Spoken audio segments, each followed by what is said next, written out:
A paz do Senhor, seja bem-vindo, seja bem-vinda ao canal do professor Álvaro Bruno para mais uma videoaula da Escola Bíblica Dominical da nossa querida CPAD, a lição de jovens, terceiro trimestre de 2023. Sejam firmes, é o que orienta o livro de Salmos, né? Nós estamos estudando com o pastor Silas Queiroz, membro do Conselho de Comunicação e Imprensa da CGADB, jornalista, bacharel em teologia, bacharel em direito, um homem muito preparado para nos ensinar a palavra de Deus. Nós vimos na aula passada, na lição número 6, as qualidades pessoais e essenciais para os diáconos. E agora, na lição número 7, 13 de agosto de 2023, nós vamos estudar sobre instruções sobre o comportamento na igreja. Deixa aqui embaixo o seu gostei, deixa um comentário, se inscreva no canal, incentive outras pessoas também a se inscrever nesse canal, pois aqui nós só tratamos das coisas de Deus, da palavra de Deus. Portanto, você pode ficar tranquilo que nós estamos estudando com homens preparados para nos ensinar a palavra de Deus. Então, vale a pena você divulgar. Não se esqueça, já deixa aqui embaixo o seu gostei, isso é muito importante.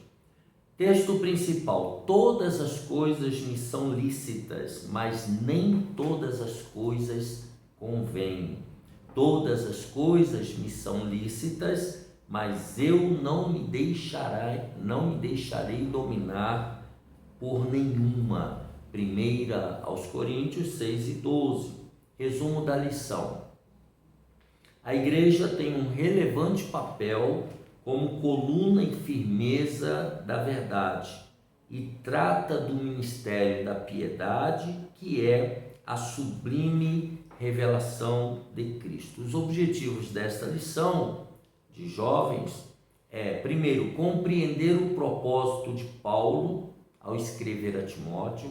Segundo, conscientizar de como convém andar na igreja do Deus vivo. E terceiro, saber a respeito do ministério da piedade. O texto bíblico se encontra em 1 Timóteo 3, do 14 ao 16. Escrevo-te estas coisas, esperando ir ver-te bem depressa, mas, se tardar, para que saibas como convém andar na casa de Deus, que é a igreja do Deus vivo, a coluna e firmeza da verdade.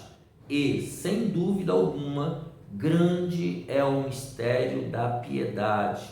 Aquele que se manifestou em carne foi justificado em espírito, visto dos anjos, pregado aos gentios, crido no mundo e recebido acima na glória. Então nós temos aqui qual deve ser o comportamento na igreja. Ele diz: estudaremos nesse domingo, os últimos versículos do capítulo 3 da carta a Timóteo. Apesar de pequeno, esse trecho tem um riquíssimo conteúdo. Paulo expressa o seu desejo de rever Timóteo, possivelmente na própria igreja de Éfeso, fala desse relevante papel da igreja como coluna e firmeza da verdade e trata do mistério da piedade, que é a sublime revelação de Cristo, o Filho de Deus encarnado, ressurreto e glorificado. Então são temas riquíssimos, profundos. Vamos refletir a respeito do conteúdo da verdadeira mensagem cristocêntrica e vamos refletir sobre os perigos de um evangelho político ou moral, denominado evangelho social, que é o que está em voga agora na sociedade.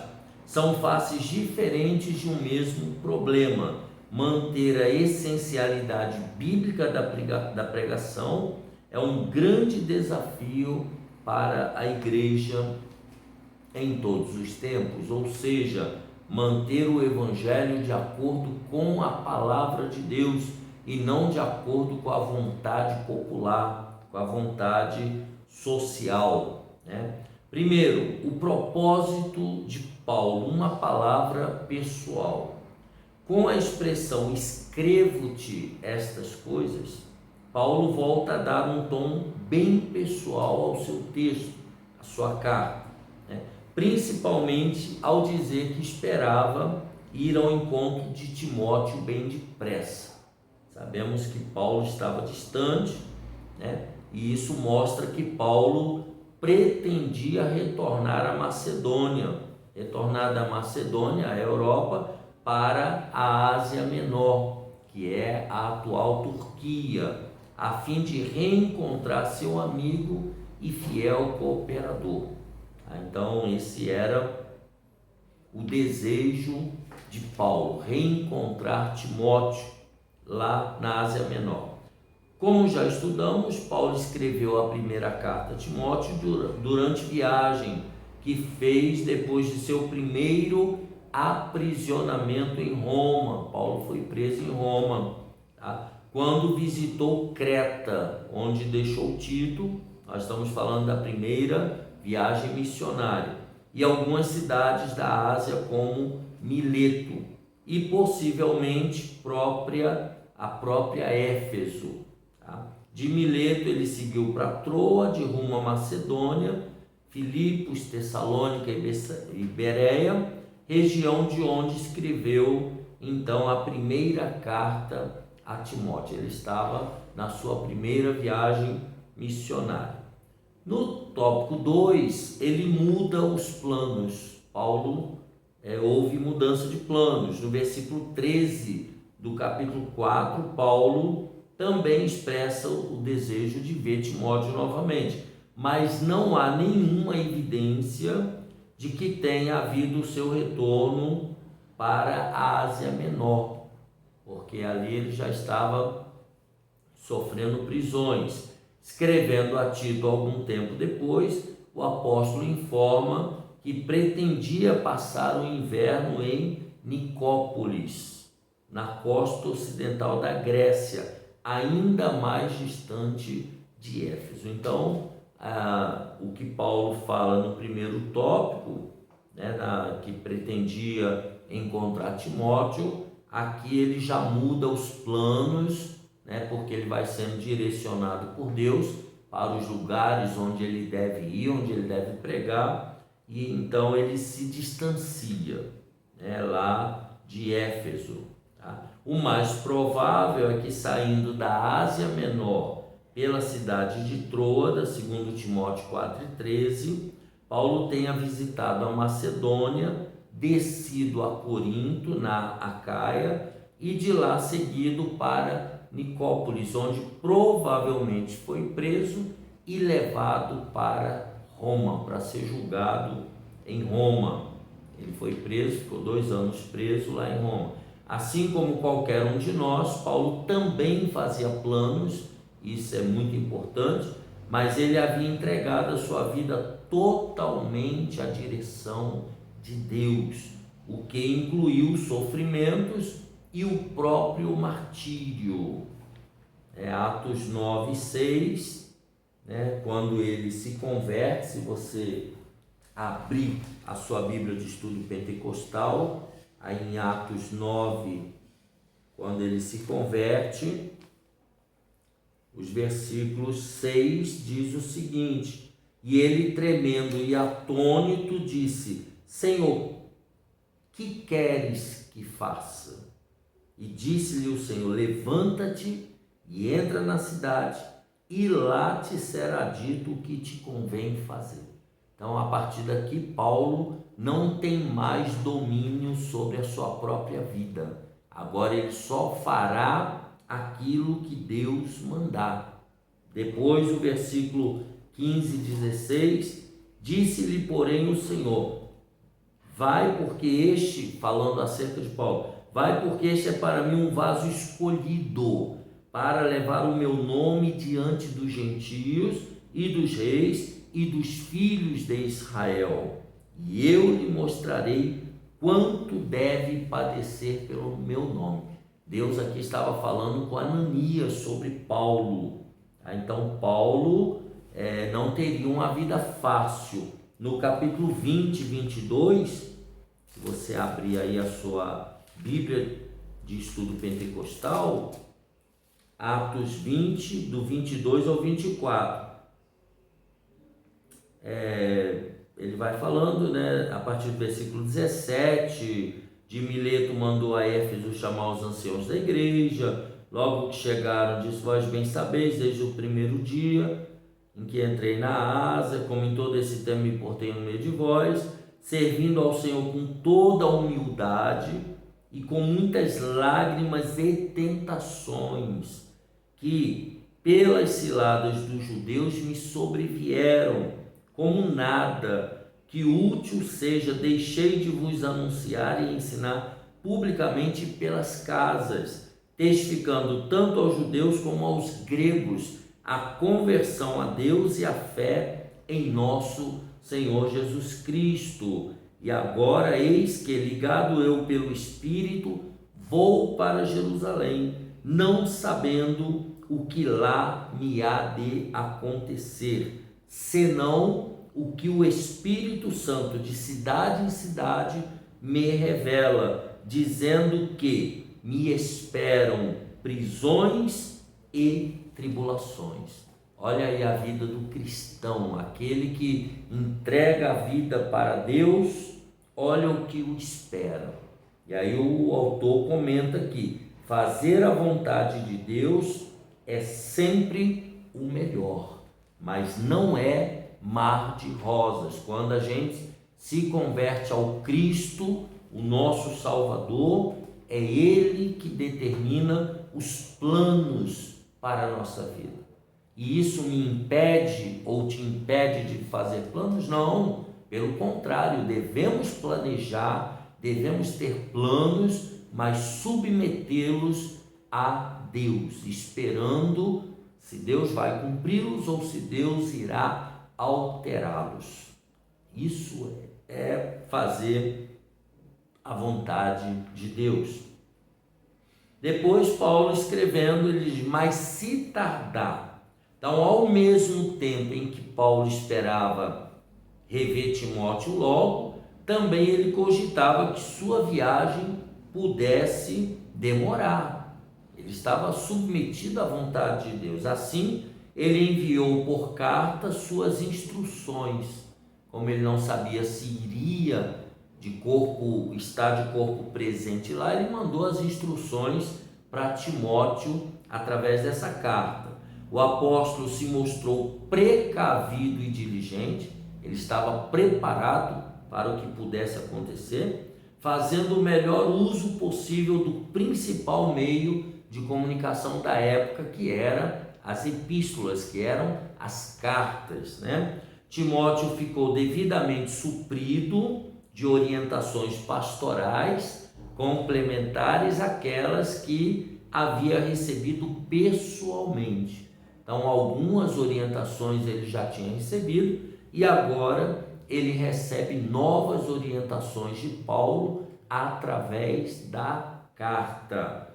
Quando usados sabiamente, os meios de comunicação são uma bênção, eles podem nos edificar individualmente e a toda a igreja. Já pensou se nesses 2 anos de pandemia não houvesse internet, como é que seriam os cultos, né? Será que os pastores teriam que escrever cartas, ficar mandando e-mail, né? Mas graças a Deus que hoje nós temos a internet, né, acessível a grande parte da população, temos os smartphones. Olha você aqui assistindo essa aula pelo YouTube, já pensou se fosse há 40 anos atrás? Só quem tinha condições de entrar na televisão é que podia dar essa aula para um grande grupo de pessoas, mas hoje não. Todos nós que temos um smartphone, que temos um notebook, um computador, nós podemos,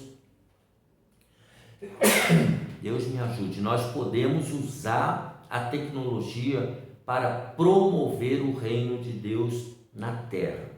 E aí ele coloca, pense, nem sempre é possível fazer tudo o que nós desejamos, por mais nobre que seja o nosso propósito. Deus sabe de todas as coisas. Então, o ponto importante aqui é o tom pessoal dado por Paulo demonstra, mais uma vez, a profunda afetividade que nutria em relação a Timóteo.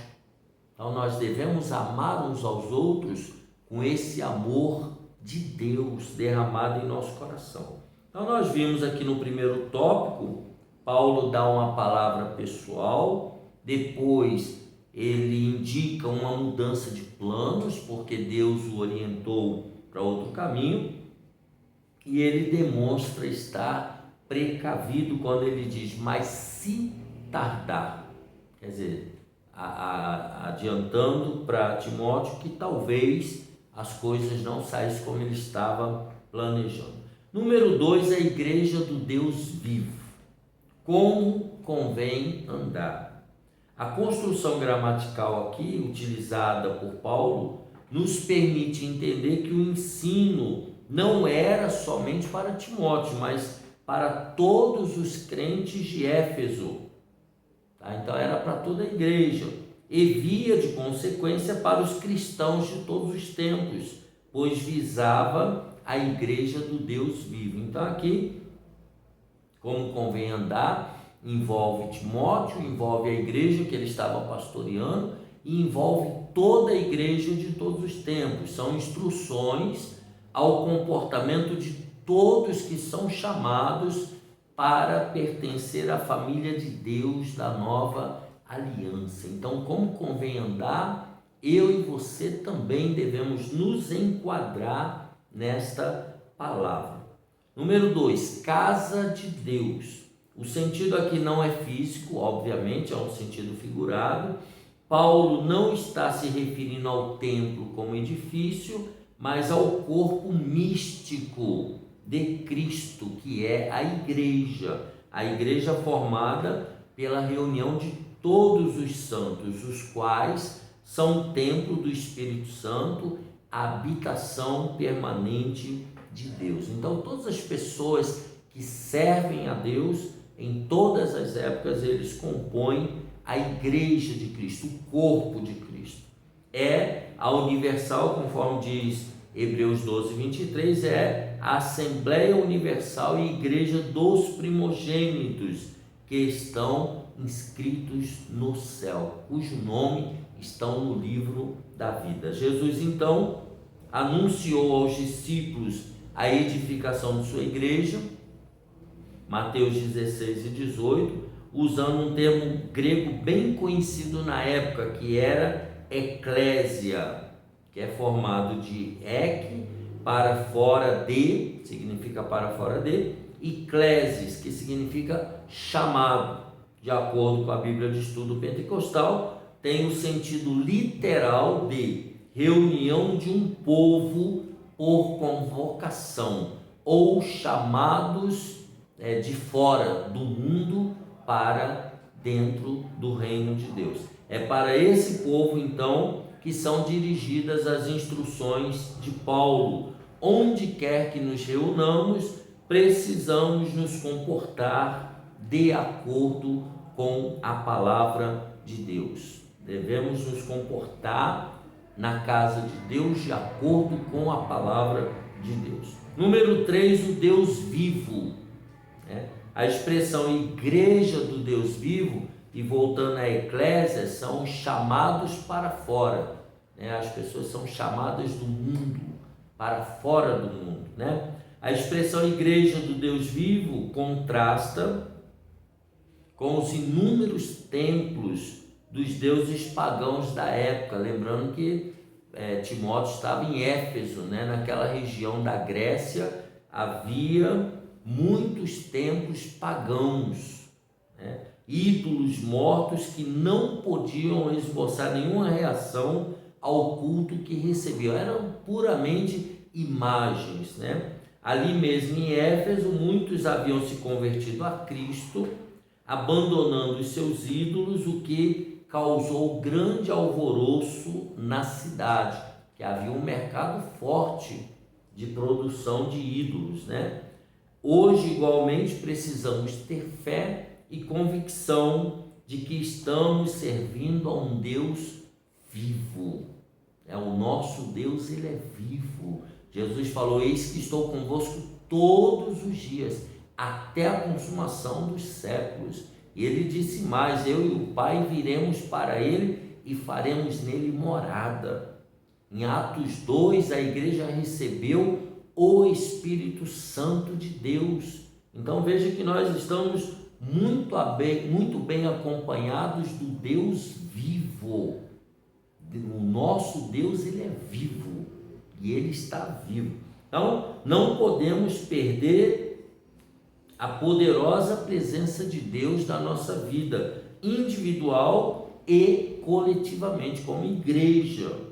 Precisamos orar fervorosamente, né? Estamos falando com Deus vivo, e dedicar tempo nos exercitando em piedade ou devoção, o que inclui a prática de disciplinas espirituais que nos levem a conhecer e amar cada vez mais ao nosso Deus. Então a oração, o jejum, né? A leitura bíblica, estarmos mais tempo na casa do Senhor, estarmos mais em comunhão com os cristãos, com outros cristãos, tudo isso vai nos levar a conhecer mais e melhor ao nosso Deus. E conhecendo mais e melhor o nosso Deus, com certeza nós iremos amá-lo mais ainda do que amamos. Eu e você, nós precisamos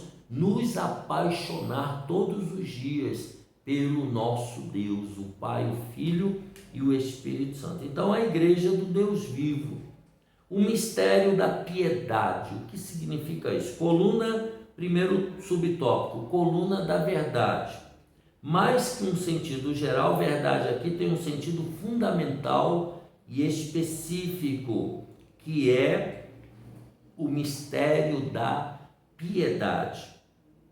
Esse mistério ou razão da nossa devoção é Cristo, a palavra encarnada, em torno de quem estão escondidos os tesouros da sabedoria e do conhecimento, conforme Paulo fala aos Colossenses 2 e 2 e 3. Então, para proclamar essa verdade, os líderes de Éfeso, os crentes daquela região, precisariam ter uma firme estrutura moral e espiritual.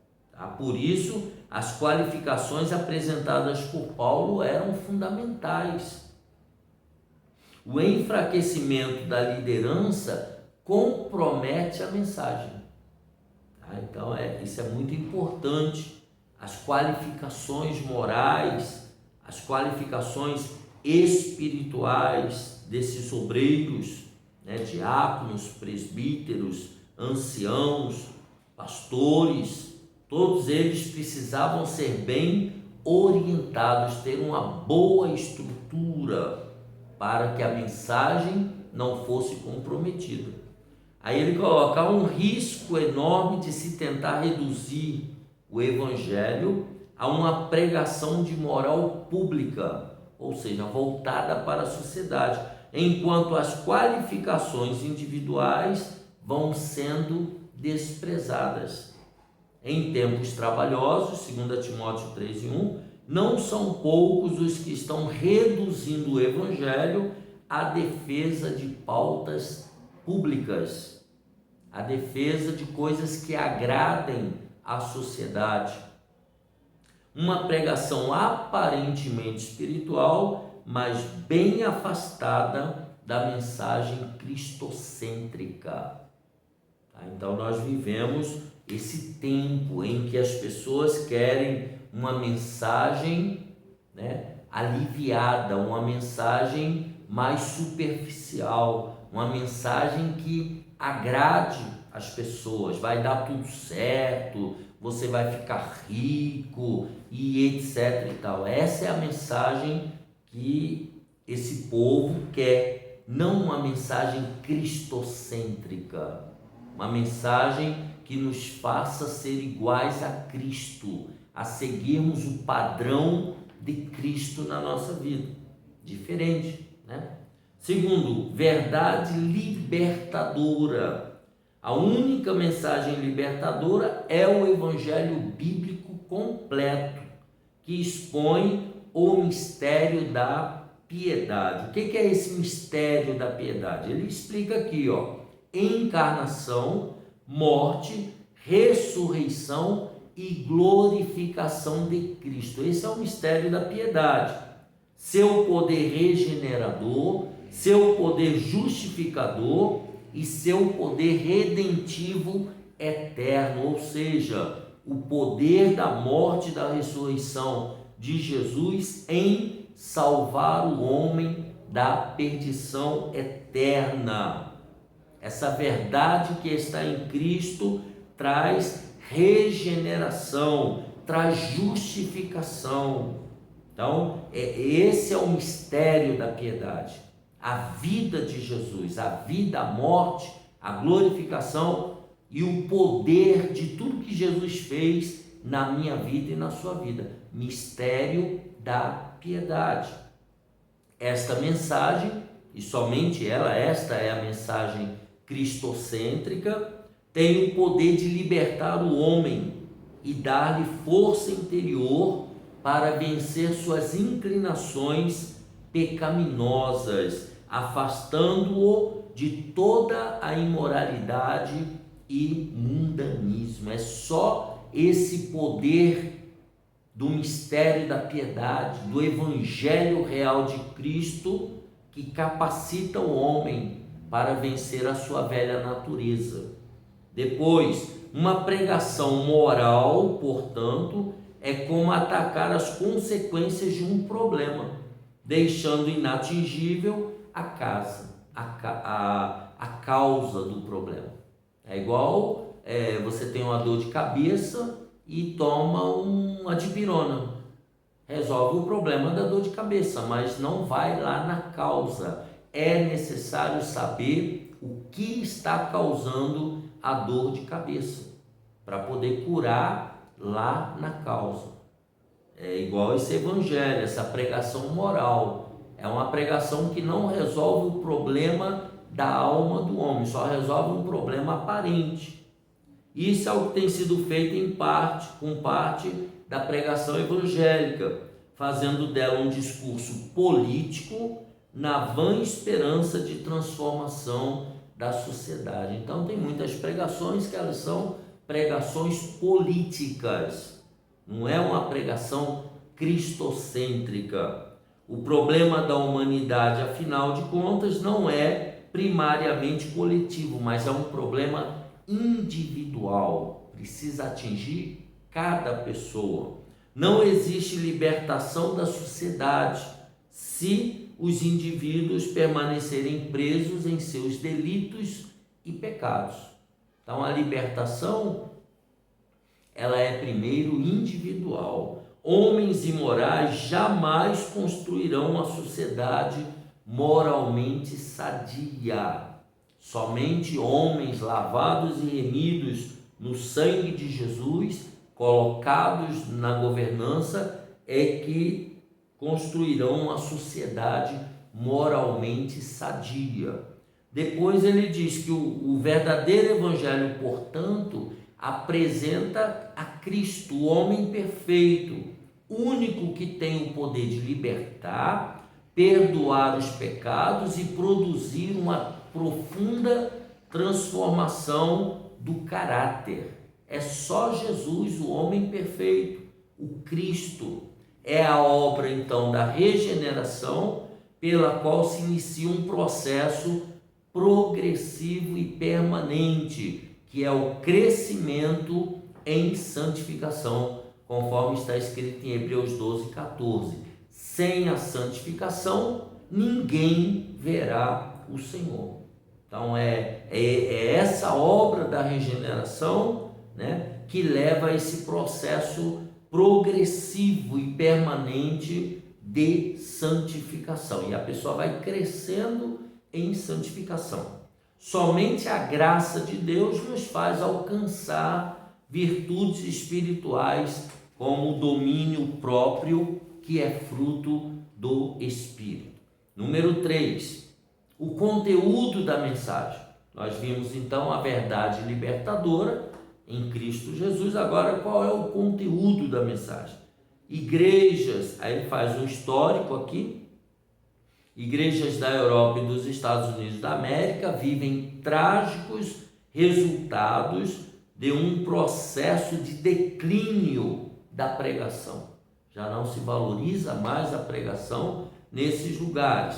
Isso, infelizmente, se projeta também no Brasil, com as facetas próprias de um país tropical e continental, altamente eclético no campo evangélico, ou seja, há uma variação muito grande de vertentes e visões evangélicas. Há também um movimento de psicologização pela inserção de conteúdos motivacionais e de autoajuda, como, por exemplo, a teologia do coaching. Então, o Evangelho de Cristo ele está muito misturado com esses movimentos de psicologia e de teologia do coaching. Tá? No campo pentecostal, há movimentos sem solidez bíblica e doutrinária. Por isso que há essa visão eclética, né, do Evangelho. Por isso, rapidamente cai em descrédito, gerando frieza, incredulidade e apostasia. Tá? Que é movimentos sem base bíblica e chamam de movimento pentecostal. Como coluna e firmeza da verdade, a igreja deve sustentar a proclamação do mistério da piedade, que Paulo expressou através do trecho de um hino bem conhecido dos crentes primitivos. O hino é o seguinte: aquele que se manifestou em carne foi justificado em espírito, visto dos anjos, pregado aos gentios, crido no mundo e recebido acima na glória. Está falando de Jesus de Nazaré. Em poucas palavras, uma profunda mensagem cristocêntrica. Tá? Isso apresenta a Cristo, Filho de Deus, que se fez carne, morreu e ressuscitou, como prova de sua vitória sobre o pecado, sobre a morte e sobre o inferno. Sua vida e ressurreição, assim como sua ascensão ao céu, foi testemunhada pelos anjos, Atos 1, 9 a 11. Seu nome tem sido pregado em todos os lugares, a todos os povos, e crido por incontáveis pessoas em todas as épocas e lugares, as quais esperam vê-lo glorificado, ou seja, a esperança da vida eterna ao lado do nosso Senhor e Salvador Jesus Cristo. E agora, para finalizar, buscando o equilíbrio. Ao tratar da centralidade do Evangelho, que é Cristo, não podemos imaginar que não devemos estudar muitos outros importantes temas da vida cristã, também contido nas Escrituras. O ensino de Paulo visa ensinar como convém andar, e isso deve ser feito com equilíbrio.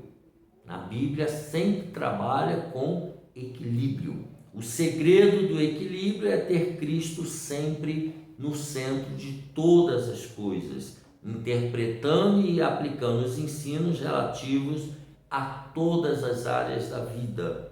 Nosso foco central deve ser a glorificação de nosso Senhor e Salvador, conforme Paulo escreveu aos Romanos 11:36, porque dele, por ele e para ele são todas as coisas, glória, pois, a ele eternamente. Amém. Então, Jesus Cristo deve ser o centro da vida cristã, deve ser o centro e o padrão do comportamento na igreja. Nós devemos sempre nos questionar se Deus está feliz com a maneira como nós estamos nos comportando e vivendo e adorando ao Senhor. Devemos buscar sempre o equilíbrio em todos os nossos comportamentos e posturas, porque Deus tudo está vendo e um dia Ele vai tomar as prestações, Ele vai chamar cada um de nós à responsabilidade. Assim nós terminamos a lição 7, 13 de agosto de 2023, instruções sobre o comportamento na igreja. Que Deus te abençoe e te guarde. Um abraço apertado. Não esqueça de deixar o seu joinha aqui embaixo e até a próxima, se Deus quiser.